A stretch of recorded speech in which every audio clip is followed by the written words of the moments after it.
Hello, everyone. Welcome to Under the Veiled podcast. I'm your host, Helena, and today we have a very special guest. We have Cynthia Huang-Wang. I'm so excited to be here. Thank you for coming on. I know you're probably busy doing all your things, so we really appreciate it. I'm excited.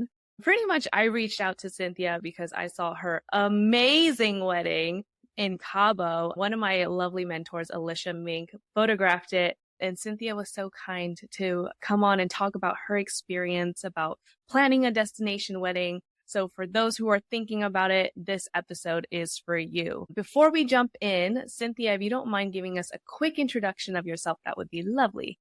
Sure. Well, I'm Cynthia. I am a content creator. I started creating content during the pandemic, so 2020, initially on TikTok, and have brought into Instagram and YouTube.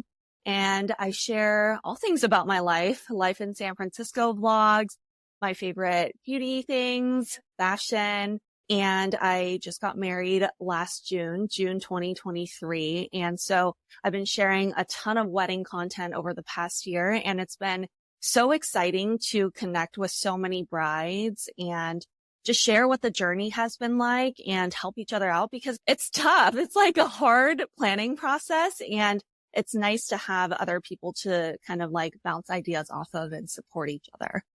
Yeah, I love that. I mean, her content is good. Here's the plug. We can do the plug early so y'all can start looking at her TikTok and her Instagram. Her Instagram handle is Cynthia M. Huang and the Huang, correct? Yes. And then what is your TikTok handle? Also the same thing at Cynthia M. Huang, and same thing for YouTube. Perfect. Look at that. So check her out. Look her up on Instagram, TikTok, and YouTube for all the inside tips and a little bit into her life as well. Oh, thanks. Awesome. I am curious, Cynthia, how did you meet your husband first? We met on Bumble. So we met August 2020. So Bumble, the girl swipes first. I swiped on him first, but I wanted him to do the work still. So I was like, swipe, and then I just said hi or something, and I was like, okay, he needs to ask me the question. And yeah, I think during COVID, you have to be so careful with the people that you spend time with. And we both grew up in the South Bay. So I grew up in like Cupertino, San Jose area. He grew up in like Los Altos area. And so we were both quarantining at our parents' homes. And that's when our like radiuses overlapped. And so we were trying to be really careful with the people that we were seeing, but at the same time, be able to date. And I think our relationship just like blossomed really quickly. We both came out of pretty long-term relationships. So we had a pretty clear understanding of like what we wanted in a partner and how serious the next partner that we wanted to, like date and commit to would be. And so yeah, I think we were both kind of on the same timeline and wavelength. So it just was a really good match. And he proposed to me April of 2022. So after dating about a year and a half, which is crazy. And then, we got married June 2023. Well, when you know, you know. That is so true. I think it makes me think back to like all the times when I was dating other people and I was like, oh, is he the right one? Like, I feel like, there are some reasons why he could be, but also like some things just didn't feel right. And I remember, just always feeling like a little bit of doubt, and people would tell me when you know, and I'm like, okay, what do you mean by that? That's so crazy. And it's hard to like internalize, but when you experience it, it just all makes sense. And that's what I tell all my girlfriends now. I'm like, if you have any doubt, like, it's a no. If you have to think about it, it's a no. Oh, yeah. No, I feel that. For my husband, too, like when I first met him, I think I went home to my roommates. It was back in college. So we've been dating for over 10 years now. But back in college, when I met him, I went home to my roommates and I was like, he's the one. I think he's the one. That's what I said. Which is my first date, too. I ran home to my parents and my sister and I was like, oh my God, I think I just met my husband. And they're like, are you crazy? When you know, you know.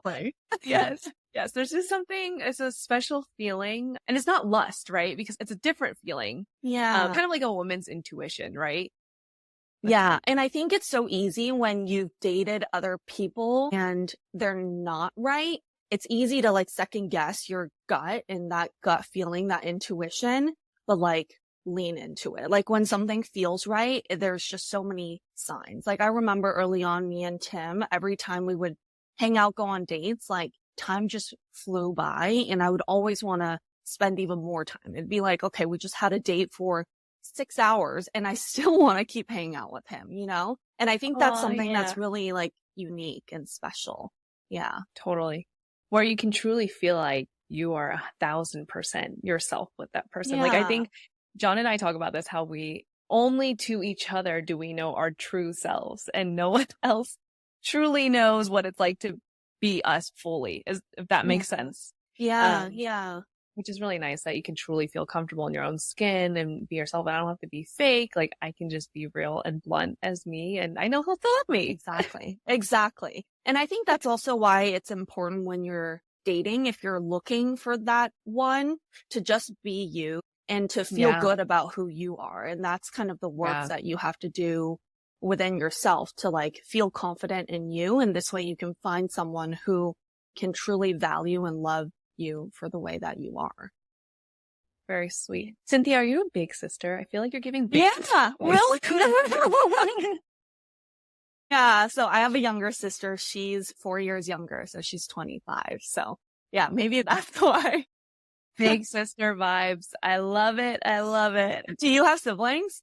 I have an older sister. She's 7 years older. Yeah, so a bit of an age gap. I like to hopefully think I'm mature for my age. All my family, so I think the closest cousin to my age on my dad's side is 6 years older than me. So like I have cousins that are almost 50 now, or maybe they are 50. Yeah. Wow. So you are by far the baby. I am baby. I've grown up around a lot of mature, older teens. So hopefully I'm a little bit more mature for my age. We'll see. Yeah. I think so. Yeah. Awesome. Well, let's jump into the wedding details. I'd love to hear your perspective on why you chose a destination wedding in the first place. Yeah. So when I thought about wedding planning, I think I was in a place where not a lot of my friends were engaged or married yet. Mm-hmm. And so I didn't really have anyone to like follow or to guide me on the wedding planning journey. And I think that's why after I got engaged, I actually got like really stressed because basically after you get engaged, 2 days later, people start asking you like, have you thought about your wedding? Where do you want it to be? What's your venue? When? Yeah. And it's like a lot, you know, because you're like, oh my God, I'm just like enjoying being engaged. And suddenly you're thrust into wedding planning. And because I didn't really have anyone around me who had gone through it, it just felt like such an intimidating process. And so I was like, okay, you know what? The first thing that I'm going to do is find a planner. So that was actually step one for me. I think me and Tim, when we were thinking about our wedding, we had things that we wanted. Like we knew we wanted to do it at a resort. We knew that we wanted, since most of our family is on the West Coast, family and friends, we knew we wanted it to be, you know, like accessible for people, but like we didn't want to do it in the city. We wanted it to still feel kind of like a weekend getaway, a little vacation.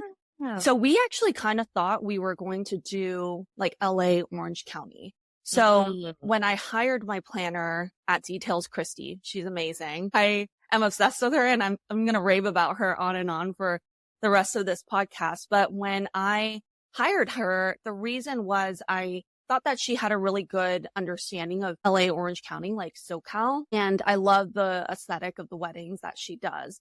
So yeah, we initially were looking in LA and then we kind of realized like as we were starting to get quotes that it was way too expensive for our budget.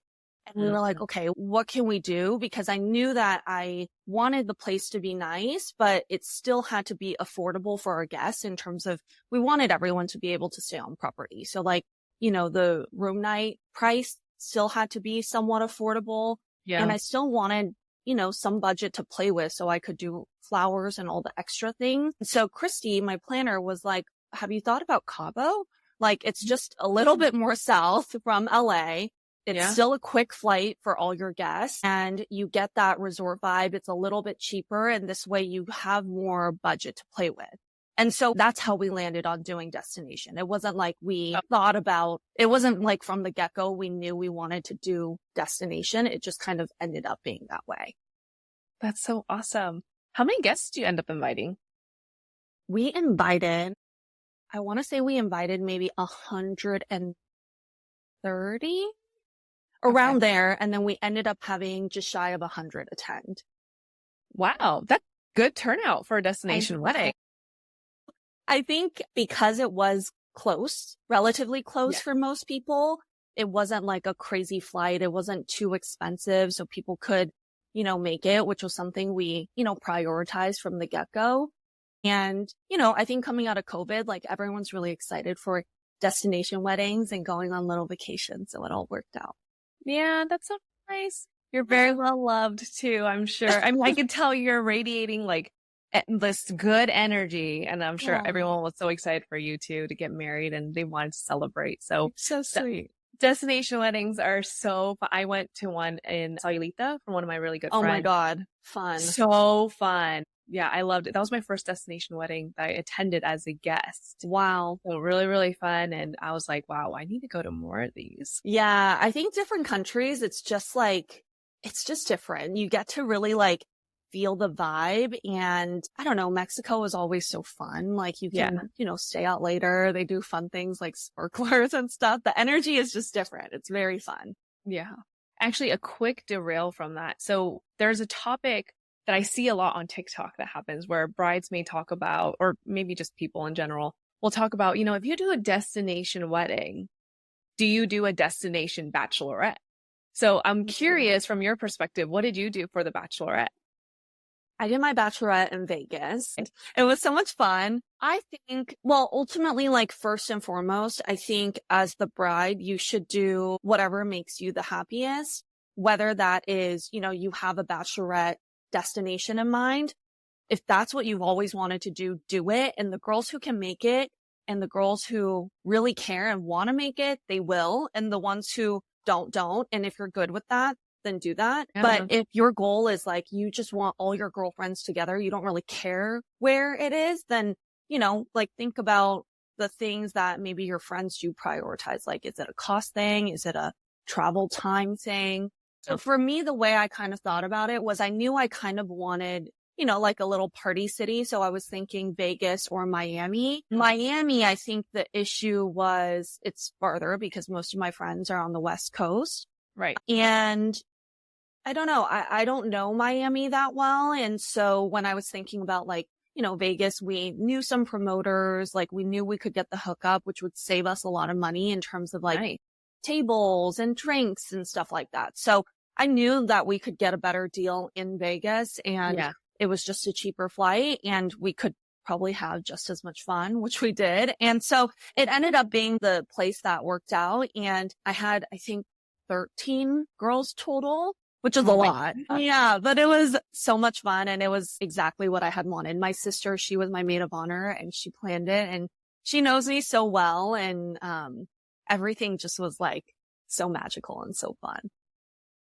You got the celebration you deserved. And also Vegas is so close by, honestly. Like it's cheap to get there. You can get hookups. Like honestly, you can, even if you didn't ball out on a like hotel, you could probably get something affordable if you want it or an Airbnb. Like I think Vegas is like a really awesome place, especially if you want a party city. Yeah. But I think, this entire wedding planning journey, whether bachelorette or wedding, like I think there's always so much, it's like so hard because you want it to be you, but at the same time, if you're a natural like empath, you think a lot about your guests, right? So it's this kind of like fine balance of making sure it's still you and what you want, but at the same time, something that, is still comfortable for your guests and something that you never want to ask too much of your guests either. Totally. But you still want it to be something that is you because your friends would want that. So I think it's just like a hard balance and teetering that the entire wedding planning journey is tough. But I think that's one of the best things that you can do to make the experience good for everybody. Right. No, I agree. My husband, he is a very huge like people pleaser, big empathy guy. And I think he felt guilty asking people to go somewhere for him. Most of his friends are based out of LA. He's from LA. And so he ended up choosing Big Bear, I think, for his batch. Oh, And it thanks. was like, he still had an amazing time, but I think he felt a little jealous. I went to Puerto Vallarta, and so like we Oh were my doing God, like so fun. yeah, we did excursions. We had like an in-house chef. Like my maid of honors totally killed it. And then I I was love telling that. him about it, and he's like, well, we looked at donkeys, you know. They were in their underwear looking at donkeys in their yard. Well, I just feel like it's different for guys too, though, because like for girls, there's so many fun things that your maid of honor and bridesmaid can do for you. Like, True. like hiring an in-house chef or like, which I mean, guys can do too, but I feel Yeah. like guys just are not as good of planner. But like girls, you can go all out on the decoration. Yeah. I remember when I walked in, it was like a huge balloon wall and like bride. Then I had Mrs. Wang in like big letters, and then So cute. Tim's like face printed out on little things. It's like, you know, girls go above and beyond for these things. True. Guys, it's like they Go just and all drink. hang out and yeah, exactly. Hang out and drink, and then they're too hungover to do any activities anyway. So Yeah. Yeah. And rallying a group of guys together, it's so different than a group of girls. Like I remember I was like, okay, this is our itinerary. We need to be up at this time for this. And everyone did it. Like we're all glammed and ready in our outfits. Like guys, it's just much more like go with the flow. Yeah. Spontaneous. no sleep. We were waking up early. Like I think we woke up at 6 one day just to go out and do the excursion, because it was Yeah. a couple. We had to like take like a boat all the way, and then there's another like kind of like shuttle, but it was like an open shuttle where, you know, it's like the air's kind of coming in, it's really rocky, and it was just, there's a whole trek to get there. So a 6-hour excursion, I think. I love that Super though. fun. That Yeah. sounds so fun. So fun. Thanks for sharing about your bachelorette experience and giving advice to our brides on what to do. And essentially, Cynthia, you're totally right. Like, just do whatever makes you happy. I know there is some Yeah. balance, but, you know, ultimately this is for you. And, you know, you only get one time to do, ideally, you only get one time to do this. So Yeah. treat yourself. Yeah. Exactly. Exactly. That's awesome. So I know you mentioned that you found Christy, was it, your planner? Yes. Did you find her through Instagram or the Knot? Like, what kind of resources did you use to find your vendors? Instagram. I've always been that girl who like dreams of her wedding. I'm that girl that like starts pinning things. I started pinning like an engagement ring since I was like, I had Instagram, like what, 18 or something. But I am just that girl. And I think I had always been kind of like, you know, seeing things on Instagram or Pinterest that I like for weddings. And I started noticing that Christie's things really just like kept popping up on my feed. And I just really loved her. So when I got engaged and I was starting to look for planners, I was like, okay, definitely going to reach out to her. I reached out to a few others as well. And when I got on the phone with Christy, we just vibed. And I think that's really, really important. You want to have a good connection with your planner because you're going to be on this journey with them for pretty much like, you know, a year. And they're kind of your point person, and they're going to be helping you out a lot on this really kind of difficult journey. And so, yeah, when I vibed with her and her pricing worked for us, it was, yeah, just a really good fit. And she kind of was the one to guide us to our other vendors. So whether it was our photographer, videographer, our DJ, who's amazing, like I want to hire this DJ for like my 30th birthday. Like he kills it. But I think Christy just really, she got our vibe and she knew kind of the aesthetic I was going for, which kind of aligned with, you know, the stuff that she had put out already. And so it was pretty easy to figure out a solid group of vendors who she's had experience with and trusted. So I think I leaned on her a lot for vendor recommendation. I love what you said there, how you looked at her work already, or you looked at her work before and you noticed that that's the kind of vibe that you're going for. And so it made sense to work with her because what she's outputted is what you've seen already, and that's exactly what you want. And so I think exactly a lot of the times with couples, they'll actually come to vendors and they'll give us maybe a Pinterest board, or they'll have an idea and be like, and they'll just hand it over and they say, can you do this for me? And I think the challenge with that is like, sure, could I do it? But like, I think ideally we want someone to hire us for what they've seen and that they like in our portfolio. Like, this is Yeah. my brand. This is kind of like the look and feel. If you like what you see, that's exactly what you're going to get. You're paying for essentially that consistency and the idea that you know what your photos should look like, theoretically. For me specifically, because I'm a photographer, but for a planner, you know, looking at their designs, what they've done in the past, then you can expect that consistency that they will execute based off their portfolio versus like giving them something completely different, being, hey, can you do this for me? It could work, Exactly. but you know, I'm just saying, when you're searching, look for the vibe that you like and then book that vendor. Yeah. I think the other thing too that made me really gravitate towards Christy was the fact that, yes, like the aesthetic that she put out was exactly what I had wanted. And sure, with every single wedding, it's infused with the couple's own vibe, right? But like generally, I was looking across the board and I'm like, oh yeah, like love that.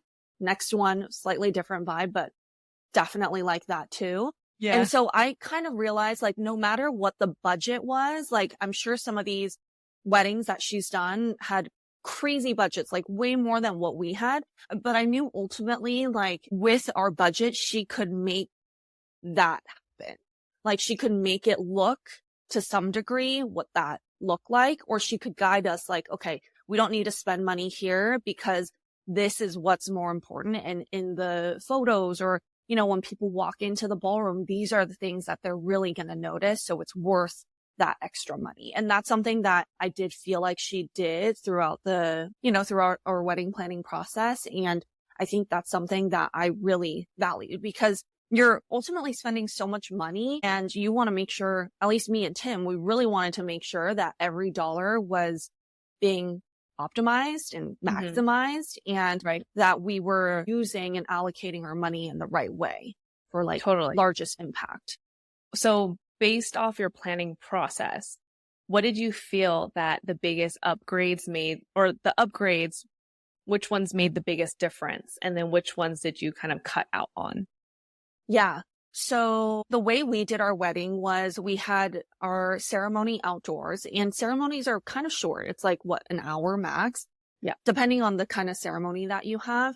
And then we brought everyone into kind of like an indoor outdoor area that connected to the ballroom where we had our reception. So the indoor outdoor area was for cocktail hour. And then when it was time for reception, the doors opened and that led into the ballroom. Since we were spending most of the night in the ballroom, that's where I allocated most of my money. So when you look at some of my like wedding photos, the florals for the ceremony, they were really nice, but I would say like we budgeted a lot more for the reception because we did this crazy flower wall that kind of led people into the cocktail hour area. And then for our ballroom, we decided to do this for the head table. We did this like cascading table to ground floral that was like such a showstopper. Everyone was in shock. Yeah. And that was pricey, but like that is worth it because we're spending from 7 p.m. until 2 a.m. in there. And that's going to be with us the whole night and people are going to see it. Right. So I think that's where we try to focus more of our money and some of the details that would be photographed. Like we upgraded our menu. We made it this gold mirror menu and people loved it. It had people's names engraved in it. And some people even like took it home because they loved it so much. It was just like such a showstopper. And because you photograph kind of your table setting, that was like very photographed. And I think that was well worth the money. And just again, such a like, wow. And then after our reception, we kind of took people back out to the ceremony area to do cake cutting. And then I really wanted fireworks. So we did fireworks and that was a huge surprise. So beautiful. And I think, that sort of like guest experience is really nice. And yeah, it was just like, again, just another like wow factor. So I think just thinking about the things that you really care about and the things that really make an impact, where you're going to be spending most of your time, what you really value, like those are the things that are worth spending the money on. Our DJ, he was, really, really, I think, integral in like everyone having such a great time. He pretty much like kept the vibe going and he was able to keep everyone on the dance floor like pretty much throughout the entire night. And anytime he saw people like leaving the dance floor, he would like throw out another banger and then draw people back in. So I think a lot of people had such a fun time because of him and his music and his vibe. Totally. So again, he was like someone that was really worth the money, you know? So I think just things that you really value and you think your guests really value, that's where spending your money is like most fruitful. Yeah. A little fun fact, I've actually worked a wedding with your DJ before. Oh, DJ Z, really? Yes. Isn't he fun? It's fun. That wedding was also a huge party. Yeah. He's good at setting that vibe. Yeah. He's based out of LA though, right? Yes. Okay. That's what I figured. Yeah. I wonder how he brought all his equipment out there to Cabo. Yeah, I don't know. He didn't. He did such a good job. Literally, we had guests who saw him at the airport the next day and they were like, DJ Z, oh my God, like you killed it last. Like our guests loved him and he actually did such a fun thing. He spontaneously like decided to pull me and Tim up to like pretend DJ. I saw the photos. Yeah, that was like so crazy, so spontaneous. I didn't even have that idea. And that made for some of the best shots in some of our like videos and photos. And that was just him spur of the moment being like, come up, like, let's do this. How cool. So I just love that. He has such great energy and I tell everyone to hire him because that man is a genius. Sounds like your wedding was like literally the wedding of the century. I'm kind of sad I wasn't there. I'm like, why was I not there? Second shooting. I know. I wish. It's all good. You guys will just throw like, an anniversary party in 10 years and I'll be there. I know. It's crazy because it was just such a good weekend. And I feel so grateful that we were able to be so present and we were able to just have so much fun. And it made me kind of sad. Like I had a little bit of the wedding blues right after. It's so like, normal. So yeah. Normal. But the positive thing is for you to have wedding blues, that means you had an amazing wedding weekend. And so I just feel really grateful for that. So sometimes I just want to rewind and like relive it. But even as I was going through it though, I tried my best to just like stay present and enjoy every moment. Yeah, I'm already definitely daydreaming about like some sort of anniversary thing to like do it all again. Yeah. It truly is like the best day ever. I feel that. I don't know if you feel that, but I felt that at my wedding. Yeah. It's like everyone you love, all in the same spot for you. You're having one big party. It was great. I know. Although I do wish I had a little bit more time because you got to stay at your venue until 2, which is awesome. Yeah. Most of the venues I feel like here in the Bay Area, like you're out by like 11. Yeah. I don't even think I've heard 12, maybe once or twice, but 11 is kind of like the standard cutoff time. 10, honestly, 10 or 11 because of the noise thing. Also, just a quick mention, Cynthia's venue was at Nobu, right? Oh, yes. Yeah. Nobu Hotel. So people know, you can check it out, Nobu. Yeah. Yeah, that was another huge reason why Mexico ended up being perfect because they let you go late. We had gone to a wedding in Cancun and they let the bride and groom and the entire wedding party stay until 3 a.m., I think. Yeah, which is wild, but so much fun. And I will say a lot of times when you're shuffling people place to place, that's when you lose your guests. And so I think we pretty much had probably like over half of our entire wedding stay until the very end, until 2 a.m. Wow. And I think a large part of that is because we didn't move people back and forth. It wasn't like you get on a bus and then, the lights come on and then everyone's like, should I go home?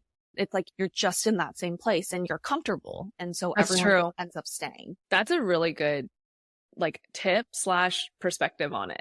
Because now that I think about it, the other Solilita wedding I went to, there were shuttles that would bring us back. But I think because we had to go back to a hotel, maybe we went back a little bit earlier. Yeah. So that's why we wanted to do resort because it was just more accessible. You can just walk from the ballroom back to your hotel room or a lot of guys, like between our reception and our after party, they just went and changed out of their tux into like comfier clothes. Yeah. So they came back. And they came back to party the rest of the night, so it's just nice. Like we just wanted our guests to feel comfortable and to feel safe and not feel like they had to work around like a shuttle schedule or something. And we wanted people to stay. So that was our way of doing it. Please stay. And did you bring out extra snacks too? Yes, for the whole thing. So that's a good way to partying. Yeah. Yeah. So after party, so we did the fireworks, did the cake cutting, came back in, and that was the transition into the after party. So lights went down low, and then our DJ, he like changed up the lighting. So it was very like club-like, which we wanted. And Yeah. then I had gotten all these like LED light sticks, like The glow big, the stick. glow sticks. Yes. Mhm. So got that and like the sunglasses that glow. Oh And my gosh, then so I fun. got little flippers for everyone. So And so fun. all the girls could change it out of their heels and just feel Yeah. comfortable. And then we had a ton of like pizza, burgers, fries. We had a 360 video booth, which was really fun. Oh my gosh. I Yeah. really wanted one in my wedding. My husband I said know, I know, I know. It was for us, ideally, it would have been great if I could have done photo booth and 360 video booth, but I was like, oh, I just- okay. So you chose one. yeah. That makes sense. I think the 360 was the good way to go. I think just because I do social media and video is like my thing, Yeah. I don't know. It was so fun. And I was like, okay, we should do It's video. different. It's different. Yeah. It's also different too. Yeah. The 360 video looks so fun. And it totally makes sense because you're a content creator. You're like into video. Also, another fun fact, Amari Productions was also my videographer. Oh, no way. We have a lot of overlapping things for weddings. Yeah, they're great. Who videoed your wedding? I feel terrible because I don't Chelsea? remember. Chelsea No. videoed. Oh, okay. Okay. It was a guy. It was a male and a female, but I don't remember their name. That's okay. Oops. But Amari, I mean, I had Chelsea and she was great and they did a really good job of like executing the videos that we wanted. And we actually hired them because our friends who got married in Cancun, they used Amari and really liked them. Yeah. Yeah, no, I found them through TikTok. Yeah, I found them through TikTok initially. And actually, my cousin also used them. And so I really liked their storytelling, which is why I hired them. But it's interesting because their model is a little bit different. Like for my business, I'm typically the main shoot. I'm the lead shooter. Like I'm also the business owner, but I'm also the lead shooter. So I'm going out to all these weddings versus I think their business model is there's like someone you talk to, probably the owner, and then he hires out the shooters. So the videographers. Oh, I'm pretty sure that's how it works. So that's also something to be mindful of with booking your vendors, like asking them if they're the ones that are going to be out there on the floor or if they're going to hire someone else to come out. And it's not worse or better either way. It's just different and it's good for you to know so you can set those expectations. Yeah, and be specific. Like with Amari, we were like, okay, our friends use Chelsea, so we want her. And so I think that ensured a more consistent experience. Oh, yeah. That's a good point. Yeah. Out of destination wedding planning specifically, what do you feel was the most challenging part about it? I think for planning a destination wedding, the obvious answer is kind of like you can't just go to your venue anytime you want.